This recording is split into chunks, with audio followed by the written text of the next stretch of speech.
What's up, everybody, and welcome back to the Hook One Pod. Hey, we're here at Hook One Bait and Tackles in the studios. Welcome for the first time. Hey, we got a pretty cool episode for you.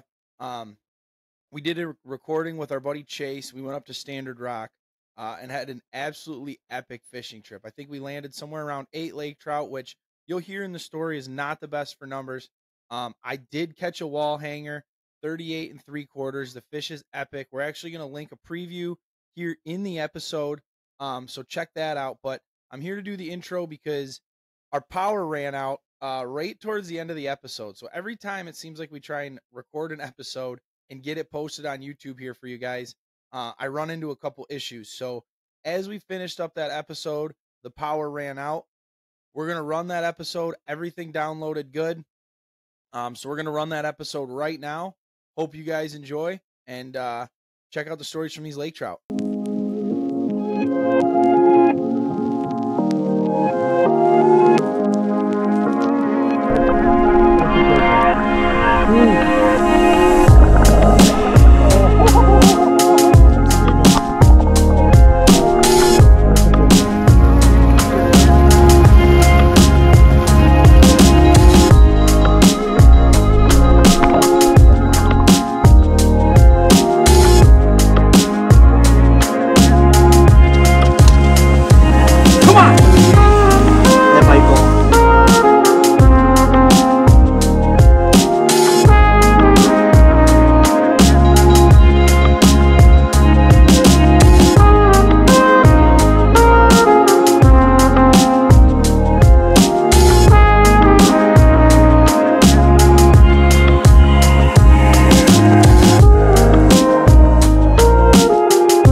That's such a good picture. Oh. Come on!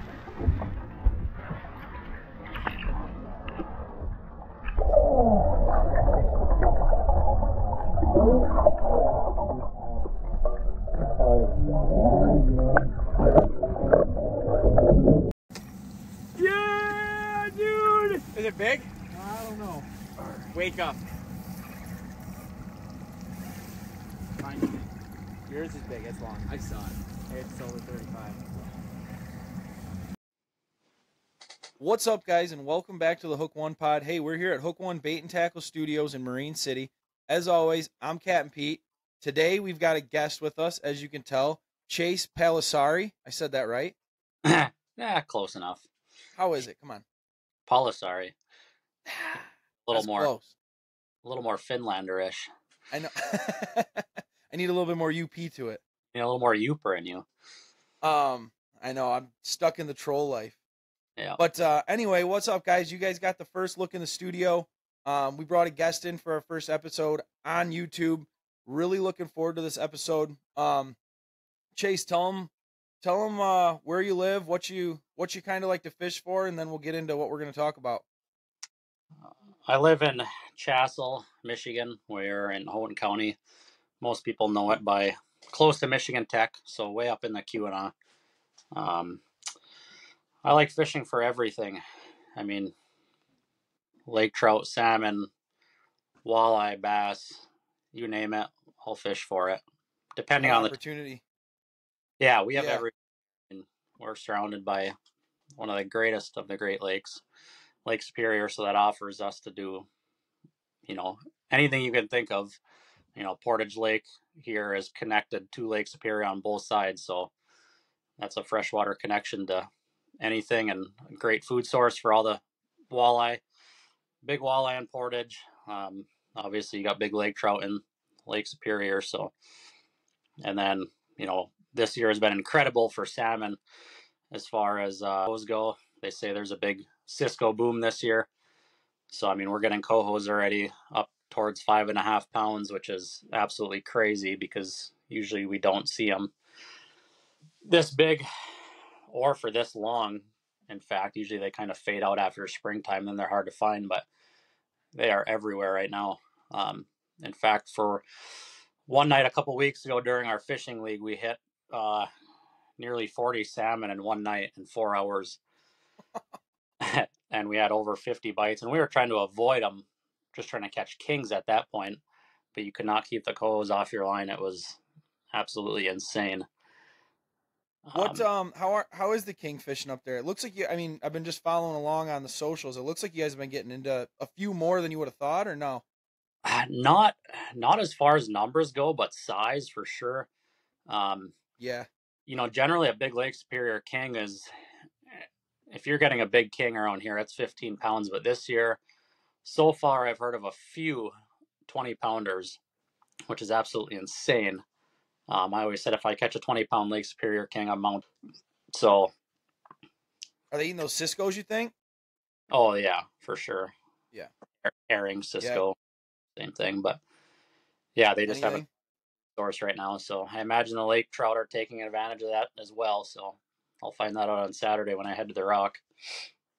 Perfect segue. Stannard Rock is what most people know it by, but the Rock, dude. That's a perfect segue because that's what we're here to talk about. Yep. We so we're missing a few people on the call. We're missing obviously Louie, but he had some stuff going on, and then Jake is over in Europe, and Frank is busy at training camp, and he's going to be a dad to be soon. So we decided that we're going to tackle this, but we had to talk a little bit about. I mean, we had a slow trip for your measures. You were saying how it was one of the worst days, and I was itching like a little kid. I mean, we did 16 hours round trip and slept for about 3, so I'd do it again. Me and Jake both kept it kind of quiet on the way out there. We knew the weather was going to be perfect that day. It was still, when was that? Mid-June or early June? No, early June, I believe. June, yeah, we hit that. Usually it's absolutely lights out that time of year. I love that time of year. The fish are deep, but there are so many of them. They're so aggressive. We're talking 200 feet of water. But we had absolutely still conditions and a full moon, which anybody knows that can be very tough. And I was hoping it wasn't going to be as affected because it was still early spring, but it was just tough. You couldn't get a good drift going. Generally, when you're setting up out there, you like to get, once you set up, you roll through some fish, you mark it on the 2D. And I'm not talking one fish, two fish. I'm talking big pods of fish. And you see big marks on your 2D, you need to set up on them and get a drift through them. As in, when I'm talking a drift, you're only drifting at, you'd like to be drifting at 0.4 to maybe up to 1 mile an hour through these fish, and you just rely on a wind to push you. But it was so still out there, you could hardly get a good drift. And the way lake trout work, they love chasing a lure. So when something's pulling away from them, they just get aggressive and they want to attack on that. But because it was so still, we were playing more vertically, and those fish just were not as interested. I mean, they would chase you up and down, but they were just not eating. Obviously, it had something to do with the full moon too. I mean, we need to blame it on something, right? But you have to. I was fishermen. We always got excuses for that, and it was absolutely lights out. I mean, you couldn't have scripted it any better. Numerous fish over 35 inches, and but it just wasn't the case that day. Obviously, we still got a few good ones, and me and Jake struggled. You and Frank got a couple good ones, but it just wasn't what I talked it up to be to you guys, but I know you'll be back for more. So, You know what's crazy is like, I mean, being out on the water all the time, you understand like you're gonna have those good days, you're gonna have those bad days. Like there's days. I mean, there's days we got million walleye running through the river, and there's yeah. gonna be days where they're just not gonna want to bite. You came and experienced that yourself here. Oh yeah. And I know how many all fishermen, we know how that's gonna work out. Yeah. How many fish did we mark? Like on some of the clips that we're gonna play through the video, like there's a shot of the Garmin that's just disgustingly loaded, and it's got fish just screaming up after the bait, and they never took. They just wouldn't eat. It was, I mean, and we tried everything. Yeah. We tried everything. We tried spoons, we tried casting, we tried bucktails, we tried meat, we tried the big grubs. Like we tried everything. Yeah, if you're not getting them to go on even just your normal stuff, it's just not going to be a good day. Usually I don't have to change off when I'm jigging deep like that, I usually don't have to change off my standard 3-ounce Spro bucktail with a 6-inch grub on it and a chunk of cut bait sometimes. If you can't get them to go on that, I mean, it's going to be tough. But I mean, we could have went and casted up super shallow and grinded out for some small fish, but we weren't there for small fish, that. No. So, no. We didn't drive all that way, do a no. day rip for a small one. We went for a trophy. And to be honest, dude, I caught mine. Yeah, you did. I caught mine as slow as it was. Yeah. What's that? 38 3/4 was it? Which is an awesome. 38 3/4. Yeah. It's at the taxidermist right now. It's sitting at the fish studio with Lexi. We'll see. I'm looking forward to it. But not fish, a replica, remember? Yes, a replica. So, and we're gonna get into what makes Stannard Rock like so special. But explain, so for people that like haven't been there, or honestly for people that don't really know what it is, because that for me that was part of it, was just going out there to say I went out there. Explain a little bit like what it takes to get out there, and then like what we're fishing, because I couldn't even believe it with my eyes watching the graph. Yeah, well, I'll start off by saying Stannard Rock is a lighthouse in the middle of Lake Superior. It's roughly at its shortest point from land, it's 32 miles, but on average for most 38 to somewhere upwards of 50 miles offshore, depending what port you run out of. I run out of Lac La Belle, which is in 50 minutes to an hour north of me, and I'm running 38 miles to get there. And it's a isolated piece of structure, roughly 7 miles long by 2 miles wide. And it's just such a special place. I always said if Stannard Rock was 10 to 15 miles closer to shore, it would never be what it was because of fishing pressure. On a busy day out there, you might see 7, 8 boats out there total, because most people don't like to. It's intimidating, I should say, for people to go out there. I was intimidated my first time when I went out there, probably, is that 6 years ago now, 5 years ago? But I make a few trips out there every year, so it's like nothing to me now. You just got to pick your weather and watch the weather, because you do not mess with Superior, because she can turn angry in a second. So yeah, so and that's the other thing, like, is it's intimidating, but it kind of should be intimidating. Like 35 miles offshore, it's like you can watch the videos on how to do it, and you can listen to this podcast and see the video that we put out on it, and it can be like really tempting, like, hey, I want to go do that. I'd love to go do that. And I know Chase Gronley has taken the boat that I got, and they've taken it out there with Miller and them. I'm not taking that boat out. You got to have the right boat, the right equipment. Yeah, I've seen 18-foot tillers out there. And an 18-foot tiller out there, I mean, yeah, you can do it on the right day. One of my friends last year took his 17-footer out there. I mean, he made it. I mean, just like anything. You could have the day we went. You could have. Oh, for sure. You could have taken a 14-foot. It was 5-horse if you wanted to, but you don't want to be that dumb. I mean, you got to play it smart. No. Well, and like when we went out there, you talk about the weather, and on some of the clips you'll see it. it was so unbelievably smooth, and it only somehow got smoother as the day went on. Like when I say there wasn't a ripple out there, I've never been 35 miles offshore anywhere and seen it like that. It was unbelievably still. You don't ever see Lake St. Clair flat like that. Just because of boats, I swear. Not even the river. Yeah. So, yeah, when she calms down. Pleasure boaters. Yeah, pleasure boaters. Damn pleasure boaters. Do you have a lot of pleasure boaters up there? Or is everyone just fishing? Yep.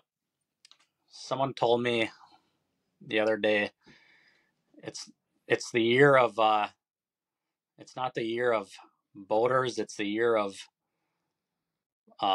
owners, or it's not the year of boat owners, it's the year of boaters. Meaning like many people out there that just own a boat and they shouldn't own a boat. They have no right to own a boat because they don't know anything about launching it. But that's a story for a different day, I suppose. Yeah, no doubt. You know, and it's not even that we're not trying to bash anybody, but it's strictly for the safety of others. And there's been times where like me and my clients have had close calls and I'm like, can't be doing that. Cannot be doing that. No. But anyway, so when we go out there, we'll get back to the rock. When we're out there, you talked about how your bait of choice is a 3-ounce Spro bucktail. I always ask why, and I'd get the same answer from you or Frank or Jake. You got to be the first one down there. Yeah. So is there anything else that you use, or is like that it? Because we use spoons. Like obviously you switch it up, but yeah. So sometimes when I'm jigging, I'll take a 1-ounce moonshine casting spoon and I'll just bomb it out there and let it sink while I'm jigging. Then I'll put my other jigging rod down and start reeling that in, and that gets the whole chase effect going again. Not me chase, but the fish chasing the lure effect. Just wanting to target something, and that predator prey thing. They just hate.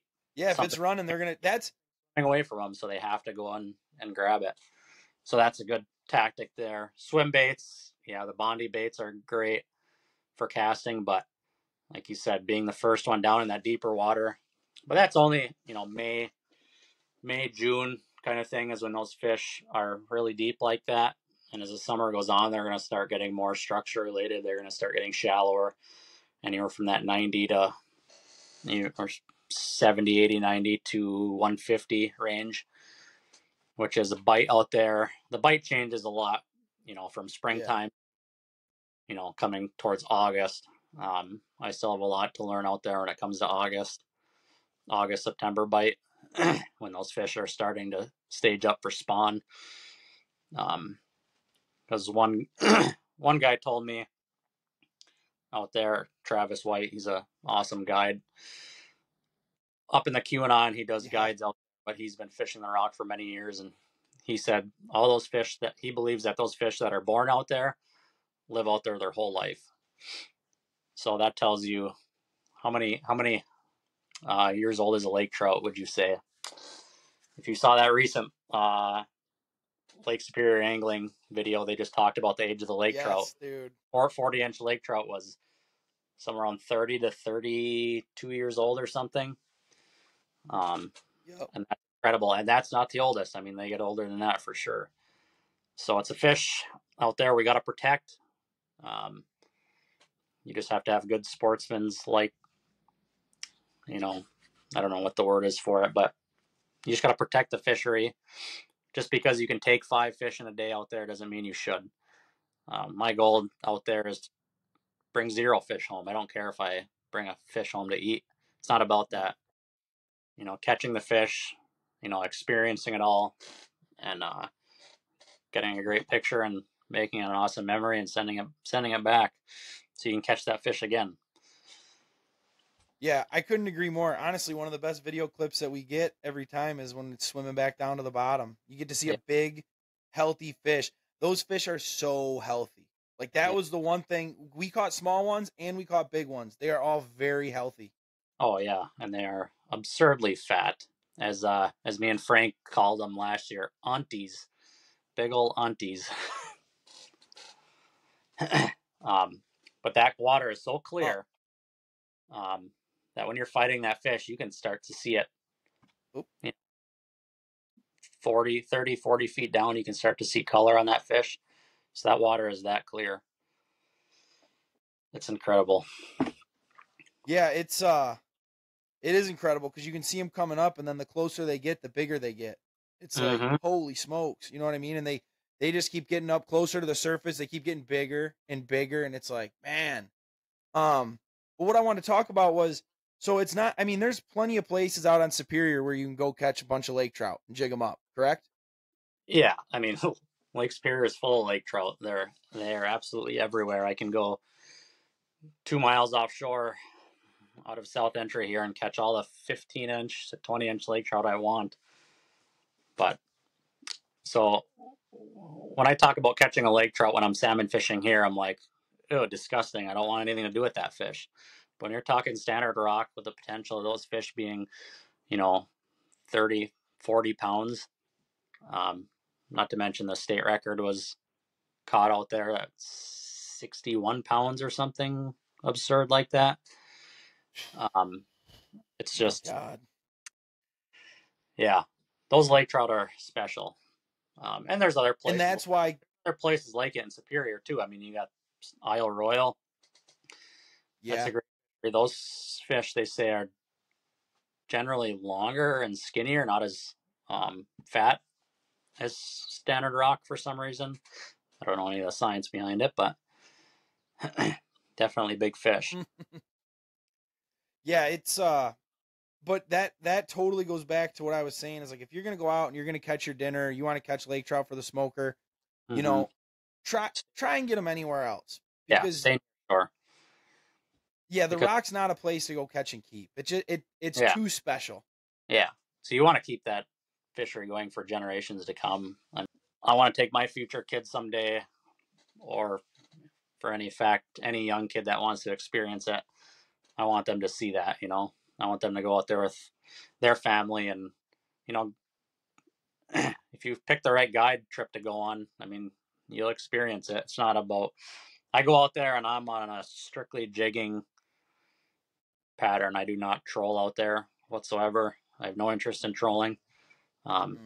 Just hand and rod combat, much better. That fight, because typically a lot of the times you'll get them like you were talking about earlier, how you want the bait to chase. Well, we were stuck being so vertical that, and it happens a lot of times out there, but we caught a lot of our fish as we were reeling up. You drop that bait down to the bottom and you'd work it up and watch those fish. But feeling that fish just stop the bait, and then you can't even pull back on it when you get a big one. Like when I got that 38 3/4, that thing wouldn't move. When it didn't want to move, it wouldn't move. And you pulled that thing. I was literally just about to move. I mean, I hit my trolling motor to start make a micro move, and that fish came right out of the rocks. I mean, we're in 180, 190 feet of water, and that fish wasn't even on the 2D. It was so tight to the rocks. I mean, that just tells you how that day was. But most of the big fish we get, so many times, when one person hooks up and they're reeling that fish up, there's always fish to follow. And those fish will follow the fish that's on the other person's line from 200 feet till you can see them. There's other fish, 2, 3 fish. It's incredible. So most of the time when we get our bigger fish is when someone else is fighting one. The first person that hooks into one, oftentimes is the smaller of the two. So when we're reeling up another fish, the other person just starts slowly reeling. Next thing you know, you get absolutely pounded. And that's oftentimes the bigger lake trout. It happened when Jake was with me 2 times in a row. He got it was 2 years apart from each other, but he got a 40-incher and a 41-incher both times. I was fighting my fish, which somehow I haven't broke 40 inches yet out there. I've had more than a couple 39s, and I'm talking inches, not pounds. We don't generally weigh these fish just because I don't like to hang them on a scale. Right. But yeah. Who knows, man? Maybe that 65 pounder's waiting for you. I mean, we talked about it when we were out there. You sit there and you look at the graph and you drive over and you see all these fish down here and you just wonder like which ones are in the, like mine. I think a lot of the big ones hang out in the rocks. You got to imagine there's some giants sitting down there. And fish school in size. Lake trout generally school in size. So if I pull up and I hit a 22-inch lake trout, I'm moving immediately. I'm not going to sit there and mess with those fish because they're piled up on a piece of structure. If I hit one fish in that pod, I'm out of there. I'm just going to find something else. Yeah. Yeah, I mean, that, because we talked about it. We were like, we could pull up to some shorter structure and throw some casts in, and yank on 5-10 pounders all day. But we made that trip for one reason. I would assume that's why a lot of people make that trip out there. When I got home, I had a lot of people asking me about it, and I was just telling them it's one of those places. But again, you got to understand that it might not be for everybody. If you get seasick, or if you don't like being on hour-long boat rides, or you can't see anything out there. It's just you in the water. Yeah, you can see a lighthouse, and that's it. I mean, there's no sometimes not when it's foggy. Yeah, there's no restaurants, there's no gas stations, there's no land within an hour of you. So, is there usually any bycatch out there on the rock? Like, do you guys hook into salmon or? Last year I did. We're actually casting around the lighthouse, around structure, because it was one of those poor fishing days, I'd say. So I said, let's go explore some stuff with the live scope. And I mean, when I'm talking rocks, I'm talking rocks twice the size of your boat at the bottom of this thing. They're that big. Well, just scanning around, I caught a pretty big coho, like a 5-pound coho, and missed another one. So yeah, it can happen. Did we catch no, we caught a lake trout with a burbot in its mouth. So there's burbot out there. There's herring, who knows what else, any bait fish that's in lakes out around there. Yeah. Yeah, I mean, it's just a good, like, I just figured everything would kind of hang out. It's basically like a seamount. Just comes up to a big, like you said, it's 7 miles by 2 miles. It's just a big hill, big mountain underwater. All right. What, so how old, you said it was about 6 years ago you made your first trip out to the rock? I'd say, 5 years ago. 5 years ago? Yeah. What made you just say we're going? I gotta believe you were thinking about it for a while. I can't say that was my first trip. I've been out there, but it wasn't on my own boat. So the first trip you make on your own boat is obviously going to be the most special of the trips. You get to play captain, so you get to make the calls, kind of do what you want to do instead of, going with someone else. But, so 5 years ago, I had a Ranger at the time. I went out there. I think I made 2 trips that year, and that was in July. So it was a tough time. It wasn't until the next spring, when I went out there, and I think early or mid-May or something like that, when we got out there and discovered, how crazy it really is in the springtime. Just how many fish, but size too. Like I'm talking, 35-inch plus fish. So yeah. And when I'm talking, we finished. So. Well, when we fished our day, we had I think we finished with 8, and we had a few that were like really nice size. And I said when I went up there, my expectation, or not even my expectation, my hope was to catch one big one, like big one, so I could just look at how they're not even shaped right. Yeah, they're so fat. It was unbelievable. So like that's what I wanted. And then you guys are out there, you're like, oh man, like, it's a slow day. Like this is one of the slowest days we've ever had out here. This is a top 3 slowest days we've ever had. I'm like, what the fuck? I'm having a great time. Yeah, 30, 40 fish aren't uncommon out there. It's crazy. But when you and Frank went out, it was what, like 30, 35, just between 2 of you? That was actually a slower day too, but it was better than what we experienced. But that was a full moon.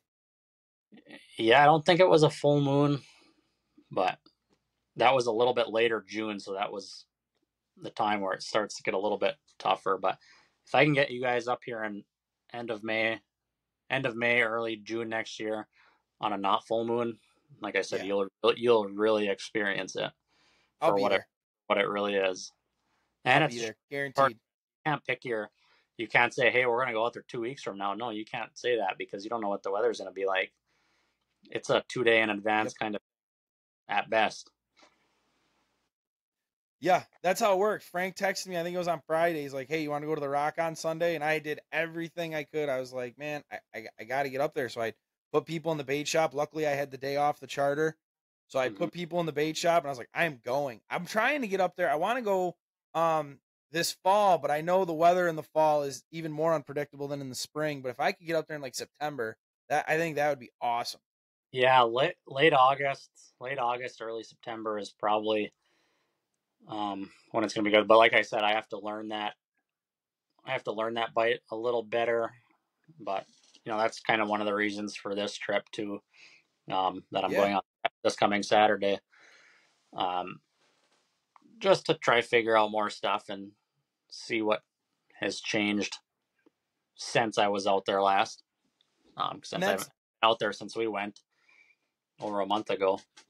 Right. And Louie and I talk about that all the time. Like, the most important thing you can do is time on the water. And that trip is like mad respect to you guys and everyone that goes out there and does it, because that's a long way to go. That's a lot of risk. It's a lot of gas money to go out there, and you might not catch shit. Like, it might be a tough bite.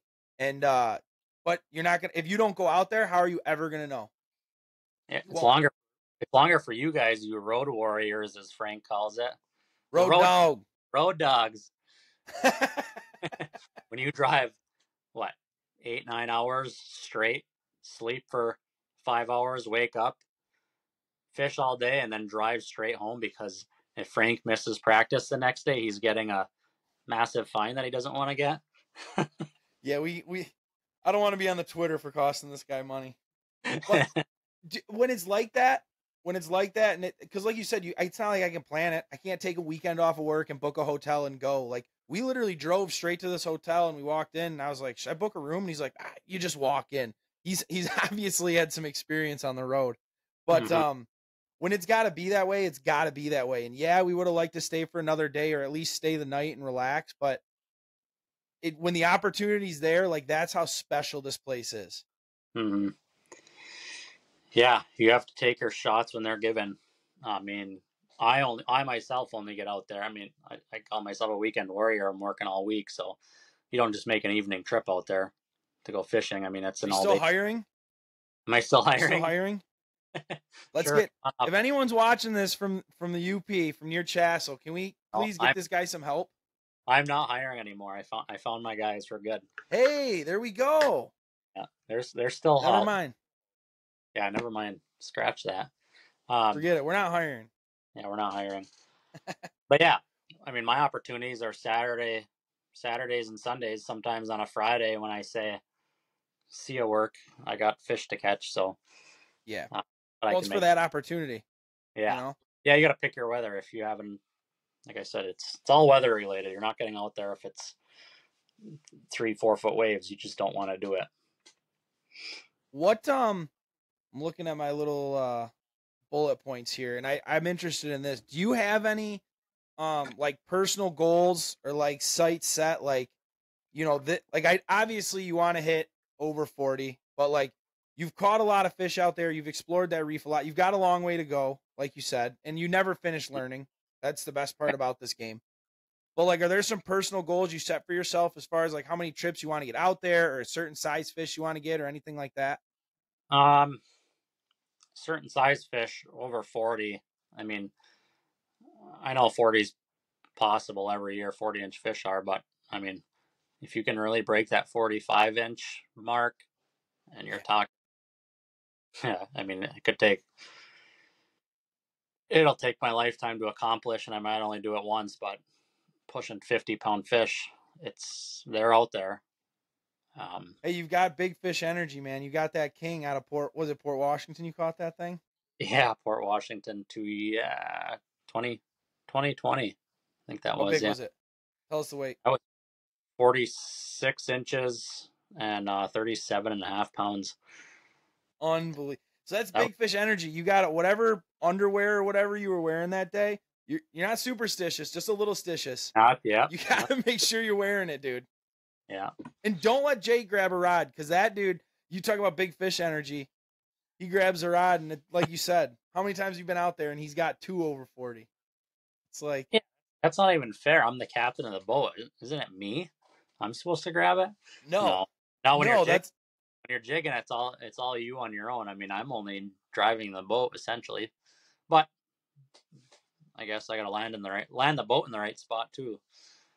So yeah. when it comes to trolling fish like kings and stuff, it's just whatever rod you grab.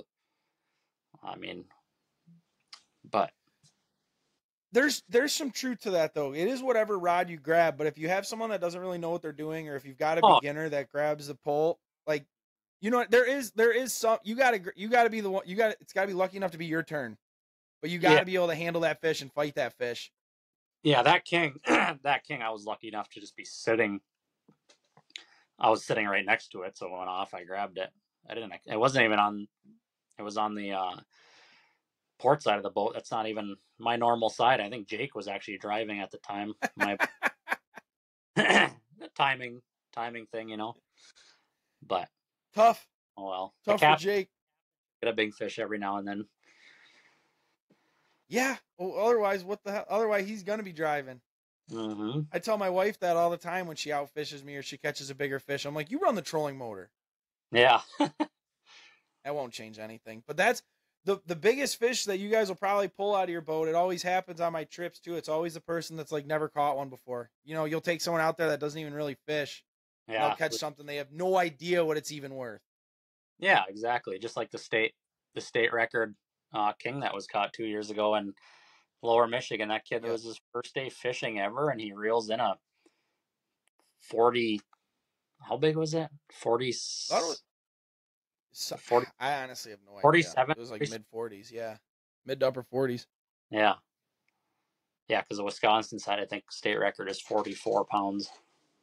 But I said that when we were heading out because you guys have all been to the Rock and we all jumped in your truck at whatever time it was, 3:30 in the morning, and I was like, "Hey, beginner's luck right here."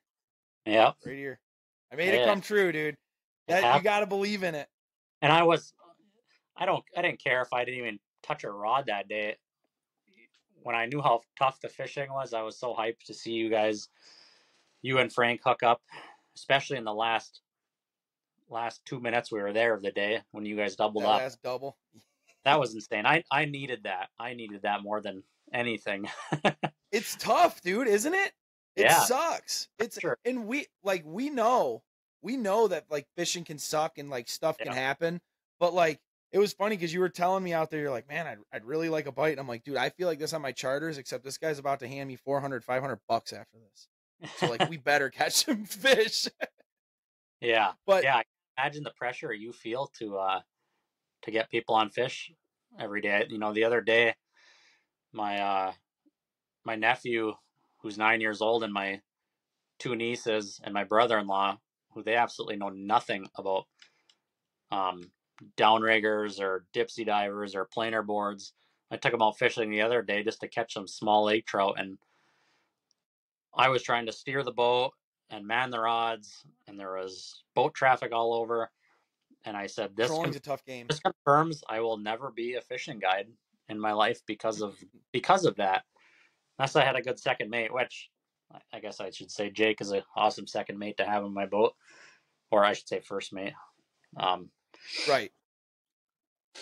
But yeah, if you're doing the salmon and you're messing with that stuff, you need a mate. Like, you need one because you got to pay attention. You can't just put that on autopilot, because that's when you run into the situation with these other guys out there and they've like got autopilot on and they're like, I got it on. Well, you got to move.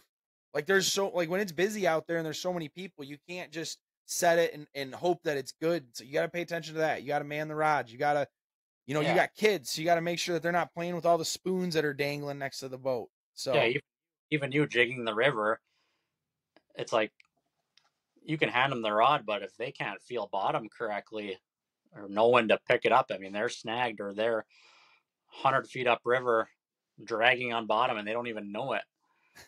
Oh, yeah. There's a little learning curve no matter what still, but no doubt. But that was something like I was super, super grateful for, was like not only the opportunity to go up there, But when the video of that fish, when we had it, the excitement on like everybody's voice, like that was just such a good group. The whole day, from like getting up super early, fishing all day, staying out late, getting home super late.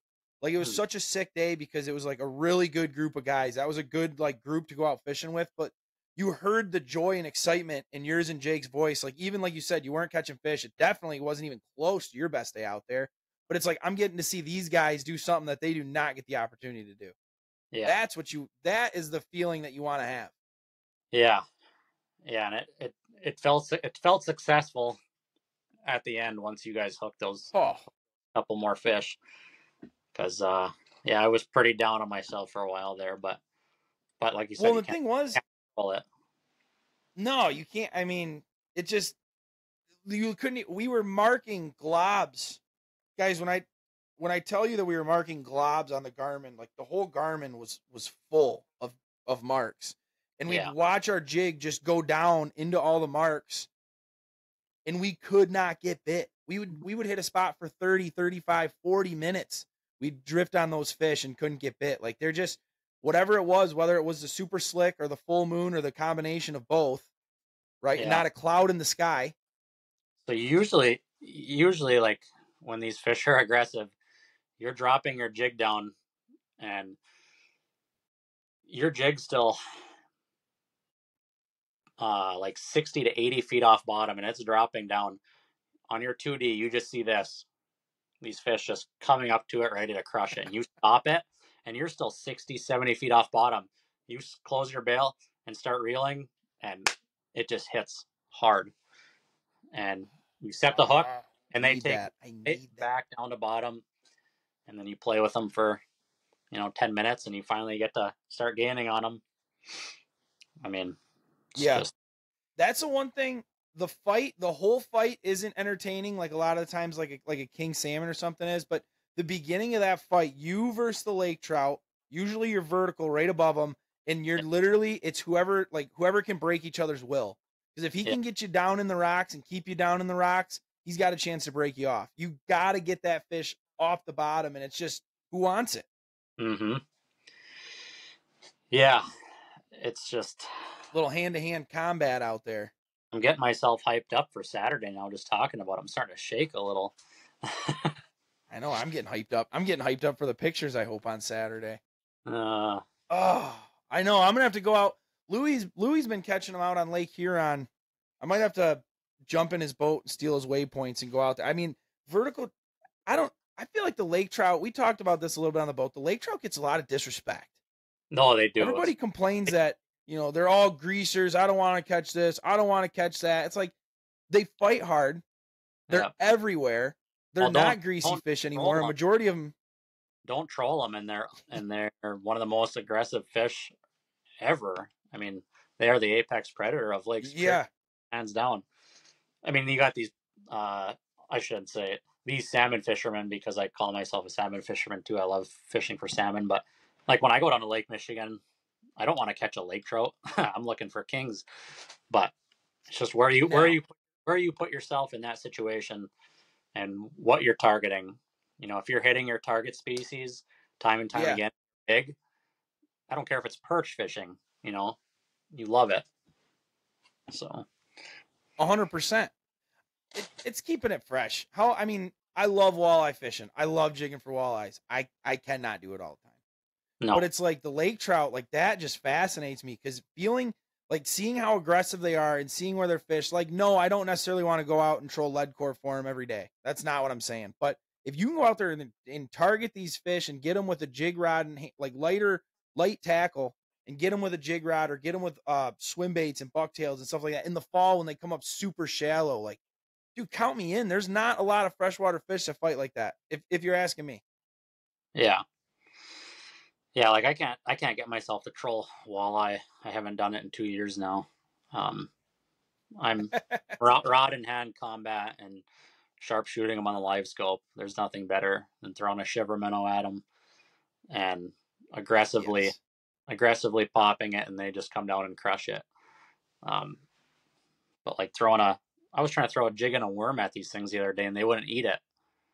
They wouldn't eat a jig and a worm, but I throw the shiver minnow out there. and start popping it, it pisses them off. So you just Yeah. predator to prey instinct that these fish have. All fish have it, so just a Yep. matter of making Yes, them bite. sir. 100%. But hey, we are about out of time here, man. I can't thank you enough for joining us, talking to us a little bit about the old Stannard rock, not standard rock. It's Stannard rock. And so you can find Chase, guys. You can find Chase on Instagram at Chase Palo. He is dialed on the weekends. Weeknights if you're talking portage. I was gonna say I've seen a lot of weeknight videos of some big walleyes lately. Yeah, we got big walleye up here, that's for sure. I mean, biggest so far this year was 29 inches, and that was in 6 foot of water. I can't even. That doesn't even make sense to me.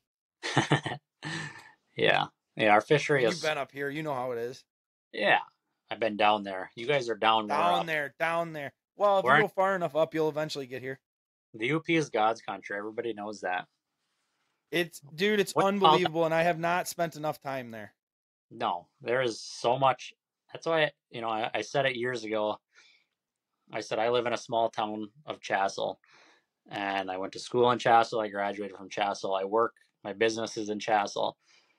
And I say if I never left this town in my entire life, I wouldn't care, because what we're surrounded by and the never-ending possibilities of hunting and fishing. Yeah, you can go out of state. You can do awesome trips with your friends, which is awesome as well. But, I mean, I can do an awesome trip here that most people wouldn't get to do once in their lifetime. I can do that on a weekend here.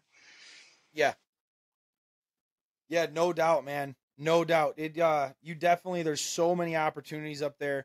I always love talking to you and getting together with you, because you take advantage. What I like about it is you take advantage of all the opportunities, whether it's, the other day you were throwing spoons for smallies.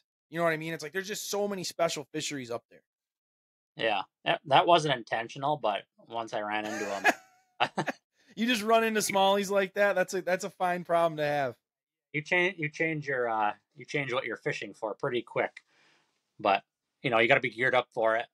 Your boat, your boat's loaded with gear too. If I took all my tackle boxes and stacked them up, they're taller than me. Yep. You got to have enough gear on your boat for all that stuff. But gotta give a shout out to Mag's Custom Rods too for all the awesome specialty rods they have when it comes to even throwing a jig and a worm at these 29-inch walleye, or especially jigging Stannard rock out there, because he designed, or at least I think Pat designed that rod around jigging Stannard rock Lakers, since he did guide trips out there. But it was that his rods are absolutely perfect for that, and any species you throw at them, really. And that's when the power cut out.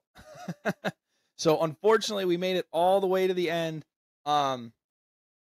Yes, it was an absolutely epic trip. It was awesome. I don't even think the stories really comprehend the videos that we put in there throughout. I don't think that really shows how cool of a fishery and how cool of a place Stannard Rock is.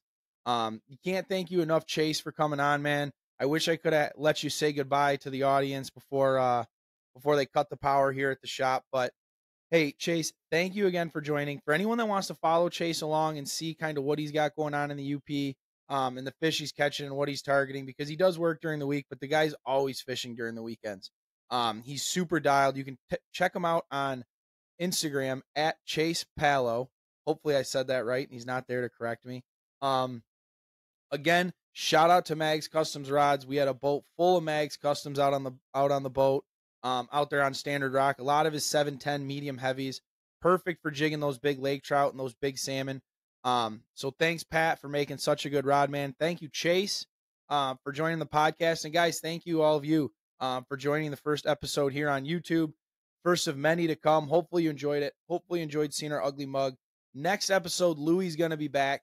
He'll be on chatting with us, talking a little bit about, I don't know, who knows what.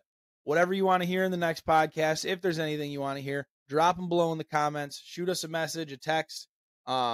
Facebook message, email, however you can get a hold of us. We're pretty easy to get a hold of. But until then, guys, we'll see you next time. Tight lines.